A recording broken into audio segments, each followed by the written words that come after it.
मेरे प्रधानमंत्री जी और मेरे पिता के रिश्ते बहुत खूबसूरत रहे हैं। प्रधानमंत्री जी ने भी मेरे पिता को हमेशा वो प्यार, आदर, सम्मान देने का काम किया। एक राजनीतिक परिचय से ज़्यादा व्यक्तिगत परिचय दोनों के बीच में रहा। कलीग्स दोनों रहे उनके मंत्रिमंडल में। लंबे समय तक मेरे नेता जब तक जीवित थे उनके मंत्रिमंडल का वो हिस्सा रहे। 2014 में पहली बार मोदी सरकार में उनको मंत्रालय की उनको जिम्मेदारी दी गई, उनको मंत्री पद उनको दिया गया। और मेरे लिए बड़ी बात थी जब प्रधानमंत्री जी 2020 विधानसभा के चुनाव में जब वो बिहार आए, और बिहार में वो पहला चुनाव था मेरे पिता के जाने के बाद विधानसभा का, और सबसे पहले मंच पर बिहार में आते उन्होंने मेरे पिता को याद कर कर कहा, और उन्होंने बहुत खूबसूरती से इसी बात को कहा कि वो अपनी अंतिम सांस तक प्रधानमंत्री जी के साथ थे। And that was true. मेरे पिता ने हर संभव प्रयास किया कि जो जिम्मेदारी प्रधानमंत्री जी के द्वारा उनको दी गई है उन जिम्मेदारियों को वो बखूबी निभाएं।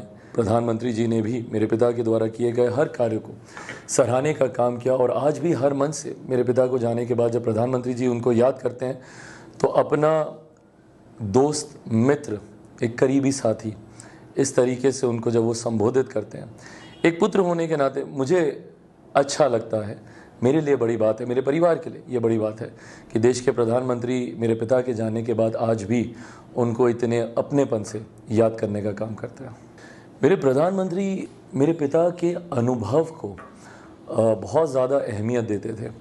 ये खैर कैबिनेट के भीतर की बातें हैं, बट इतनी जानकारी हम लोग को ज़रूर मिलती थी कि कोई कैबिनेट की ऐसी बैठक नहीं होती थी जिसमें विभिन्न एजेंडों पे जब चर्चा होती थी तो उसमें अगर उनके विभाग से वे जुड़ा हुआ विषय हो या नहीं हो, पर मेरे पिताजी की राय प्रधानमंत्री जी अक्सर लेते थे और ज़रूर लेते थे, क्योंकि उनको इस बात की अहमियत का अंदाज़ा हमेशा था कि जन नेता रहे। मेरे प्रधानमंत्री जी ने हमेशा किया, जितनी बड़ी ऐसी कमिटीज़ थी, ग्रुप ऑफ मिनिस्टर्स की कमिटीज़ जितनी तैयार की गई थी, जितने भी जीओएम्स थे, उसमें मेरे नेता को सम्मिलित करना ये मेरे प्रधानमंत्री जी ज़रूर करते थे।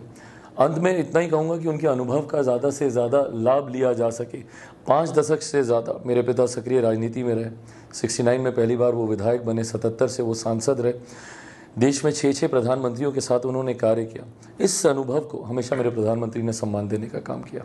जिस तरीके से उन्होंने तब मेरे परिवार का ध्यान रखा जब मेरे पिता अस्पताल में थे, ये वो दौर था जब प्रधानमंत्री जी के साथ एक नया और खूबसूरत रिश्ता और एक गहरा रिश्ता हम दोनों का बना। सोचिए, देश का एक प्रधानमंत्री दिन में 2-2 बार आपको फ़ोन करता, और डायरेक्टली वो आपको फ़ोन करते हैं। ऐसा भी नहीं कि वो किसी को बोलते हैं फ़ोन लगाने के लिए। सुबह 8:30 बजे, मतलब बिना समय आगे पीछे हुए, रोज़ सुबह 8:30 बजे उनका डायरेक्टली मेरे मोबाइल पर फ़ोन आता था। ना सिर्फ मेरे पिता का हालचाल वो जानते थे, बल्कि डॉक्टर्स क्या क्या सजेस्ट कर रहे हैं वो फीडबैक लेकर वो मुझे बताते थे, सेकंड ओपिनियंस लेकर। चेन्नई के डॉक्टर से बात करनी हो, एम्स के डॉक्टर से बात करनी हो, सारे डॉक्टरों से बातचीत कर कर उनकी क्या राय है वो जानकारी वो मुझसे साझा करते थे।